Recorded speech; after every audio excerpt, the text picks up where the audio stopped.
Vamos começar o nosso tempo extra de hoje falando do Coritiba. O Coritiba tentou, mas parou nas defesas do goleiro André Luiz. Aliás, o André Luiz, que já fez grandes defesas em 2019, quando jogava pelo Toledo, e ontem, no sábado, fechou o gol novamente. Veja aí. Neste sábado, aqui no Couto Pereira, com mais um ótimo comparecimento da torcida Coxa Branca, como foi durante todo o campeonato estadual, o Alviverde precisava fazer algo que ainda não havia conseguido na sua história. Em duelos de mata-mata, superar um adversário que havia vencido a primeira partida por 2 gols de diferença. E olha, até criou oportunidades, teve volume para isso. Poderia ter feito 2, 3, 4, quem sabe 5, mas não contava com uma atuação inspiradíssima do goleiro André Luiz, além de falta de pontaria dos atacantes Coxas Brancas, uma certa dose de azar também, de sorte do outro lado. Com isso, o placar ficou no 0-0 e com a vitória por 3-1 na semana passada dentro de casa, é o Cascavel, que está classificado para as semifinais do Campeonato Paranaense, também conquistou vaga na Copa do Brasil e na Série D da próxima temporada. O Coxa, sabendo que tinha que tirar a vantagem do adversário, partiu com tudo para cima desde o início e logo ali com 1 minuto e meio começou a brilhar o goleiro André Luiz num desvio para trás do Jaci, seu zagueiro. Ele conseguiu fazer uma defesaça. Era só o prenúncio do que viria pela frente. Ainda no primeiro tempo, um duelo entre Rodrigo Pinho e o André Luiz, o goleiro levou a melhor. Nos chutes de fora da área ou de meia distância do Bruno Gomes, ele também levou a melhor. Quando não dava para o André Luiz, a bola ainda parava na trave. No segundo tempo, Coritiba foi ainda mais com tudo para cima. Rodrigo Pinho parou na trave mais uma vez.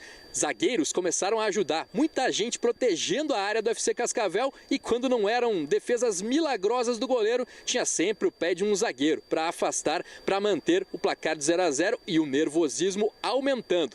No Couto Pereira, a torcida empurrando até sentir que não dava mais. Quando chegou o jogo aos acréscimos, mesmo com o árbitro dado 8 minutos a mais, o torcedor já percebia que seria muito difícil fazer 2 gols, ainda mais com a atuação tão inspirada do goleiro do outro lado, e aí começou a protestar. Muito contra o técnico Antônio Oliveira, gritando fora português. Também em relação ao time, por exemplo, o Fabrício Daniel, que entrou mal no segundo tempo, recebeu algumas vaias. O Coritiba, que empilhou atacantes na segunda etapa, tentava de toda forma ainda conseguir a marcação de pelo menos um gol, mas ficou no 0-0. E com isso está fora do Campeonato Paranaense. Acabou a luta pelo bicampeonato. Obrigado, Nicolas França. Já vamos aproveitar, Iraptan Costa e Gil Rocha. Por que o Coritiba não conseguiu a classificação? Olha, Osmar, eu acho que o que aconteceu ontem no Couto Pereira é um reflexo de uma campanha absolutamente irregular. Uma campanha que mostra um time que não evoluiu, diferente do que fala o seu treinador, uma equipe que ainda apresenta muitas oscilações, os reservas que entram acabam não dando a mesma sustentação. E é claro, se você olhar apenas, principalmente o primeiro tempo, você vê um Coritiba pressionando, jogando em cima do adversário e se depara com um goleiro numa noite inspiradíssima, né? No primeiro tempo foram 5 grandes defesas do André. No segundo tempo, 4 grandes defesas. Então você pega num jogo onde são 9 defesas importantes do goleiro, bola na trave, é porque o teu time produziu, o teu time chegou. Porém, era difícil a missão, né, de você entrar em campo com essa situação de você ter que fazer 3 gols. E eu acho que essa questão pesou e foi um reflexo da campanha irregular e de oscilação da equipe do Coritiba. E aí, Gil Rocha? O torcedor do Coritiba está perguntando aqui, o Ricardo Basso, o Caco, caminhoneiro, estamos na Copa do Brasil. Coritiba está na Copa do Brasil e é o que restou, né? Osmar, o torcedor do Coritiba talvez até vai ficar meio na bronca comigo, mas eu acho que essa apresentação do Coritiba em termos de volume de jogo ofensivo, ela foi boa. Foi bem boa. É que o torcedor está revoltado, está bravo, está tudo, nada pressa nessa hora, mas Ó, atuação assim de goleiro em time paranaense, eu lembro do Simão contra o Cuiabá, lá, aquela decisão daqui. Verdade.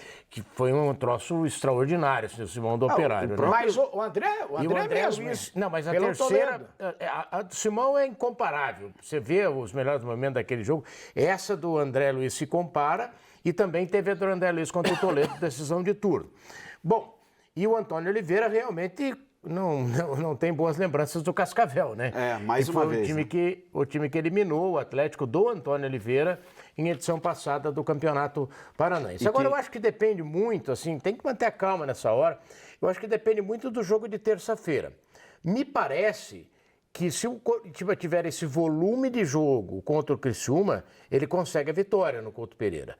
Agora, se não conseguir a vitória, se não conseguir a classificação na Copa do Brasil, aí realmente eu acho que fica complicado para você manter a comissão vejo técnica, assim, Gil, porque aí, poxa, daí fica difícil. Eu vejo hoje o Criciúma num patamar bem acima do Cascavel.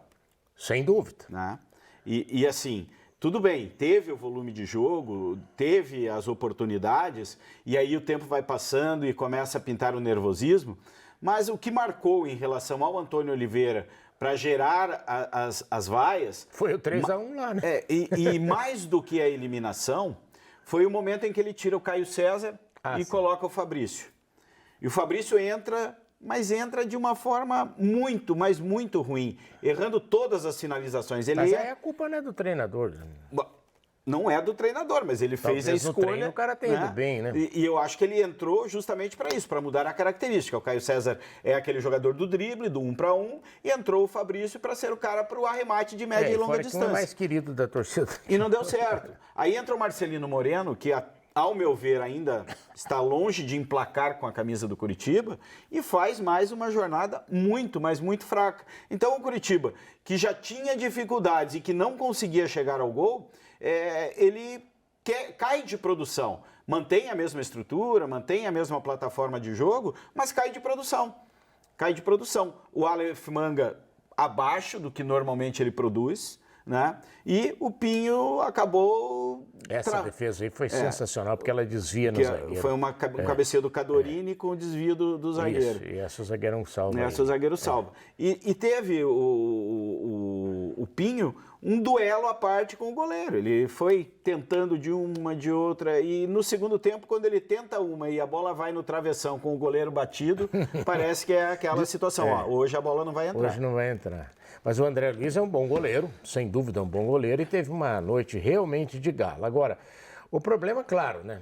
Foi tomado 3 do Cascavel lá, e depois de ter tomado 3 do Operário, o torcedor realmente fica completo. Olha que defesaça. Também Então, desviou essa bola. Só que aí uma você defesaça essa, você pega ela desvia no caminho. Você pega no cômputo geral, né, Gil?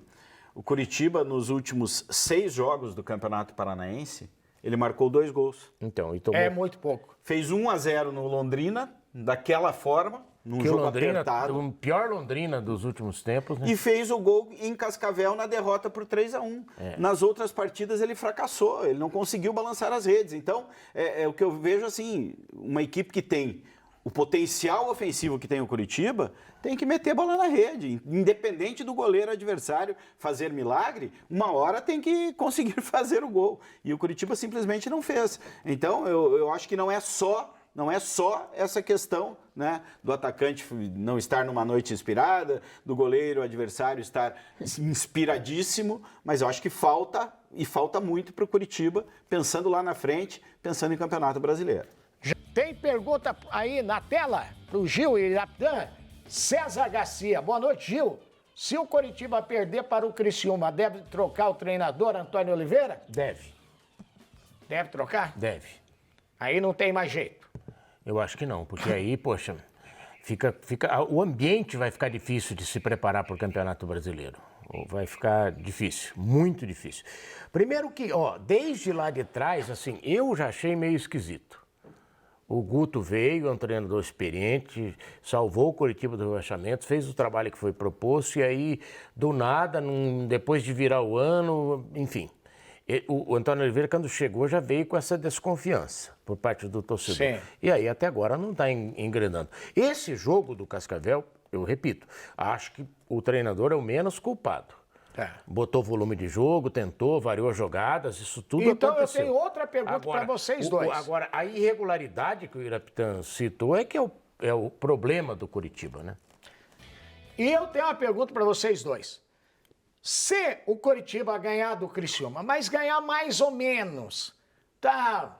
Mesmo assim, mantém o treinador?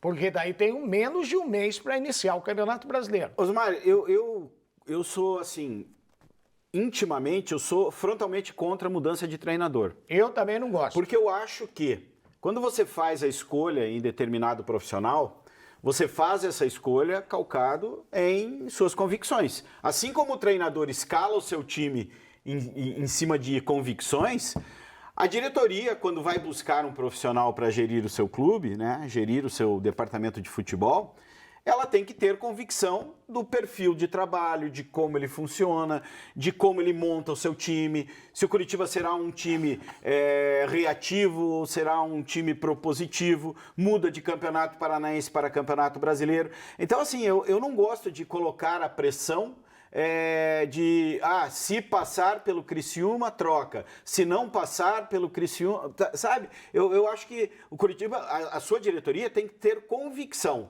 Tem um mês, né, depois do jogo contra o Criciúma, se caso não se classificar, até o Campeonato Brasileiro. Mas mesmo que venha uma mudança, tem que ser uma mudança calcada em convicções. E é isso que me falta hoje, assim, ao meu ver, ao Coritiba. O Coritiba tá meio, sabe, os resultados não vêm, a produção não acontece, mas parece que tá tudo bem. E o que mais irrita o torcedor é a declaração do Antônio Oliveira na coletiva dizendo que o Coritiba tá no caminho certo. Depende qual é esse caminho certo, né? Cara, é relativo. Sabe o que eu acho, assim? Eu acho que o Coritiba vai ganhar do Criciúma. Se jogar como jogou contra o Cascavel, mesmo Sim. o Coritiba sendo, mesmo o Criciúma sendo melhor que Mas se jogar que o como Cascavel. jogou contra o Londrina... Não só contra o Londrina, contra o Cascavel lá, São contra o José, Operário, São Joséense no contra o contra. Guaningá em casa, contra o Rio Branco em casa. O Rio Branco que foi eliminado deu trabalho pro Coritiba. Então, exatamente. Não é só isso. Aí como é que vocês querem que o torcedor tenha confiança no time que vai entrar no Campeonato Brasileiro e não vai dar susto na torcida? Então, o problema é Será esse. o Campeonato Brasileiro mais difícil esse ano. Um pepino. Mas, assim, vamos pensar primeiro na Copa do Brasil. Eu acho que o Coritiba, se jogar com volume de jogo ofensivo, com 32 finalizações, com 15 finalizações certas, vai ganhar do Criciúma. Aí a coisa dá para respirar um pouco mais. Se não ganhar, não é só a questão da competência do Antônio Oliveira, da planificação de resultado. É questão de ambiente, é questão de paz, é questão de poder trabalhar, é questão do diretor também sair na rua, enfrentar o vizinho, essa coisa toda. As pessoas são, né? O diretor é um ser humano. O que me incomoda do Coritiba é que já são aí 14 jogos que o Coritiba realizou, Sim. salvo engano. Não, 13, né? 13 jogos. Ah, não, teve o da Copa do Brasil, 14. Então, 14 jogos. 14 jogos. E eu vejo o Coritiba com deficiência no seu sistema de marcação.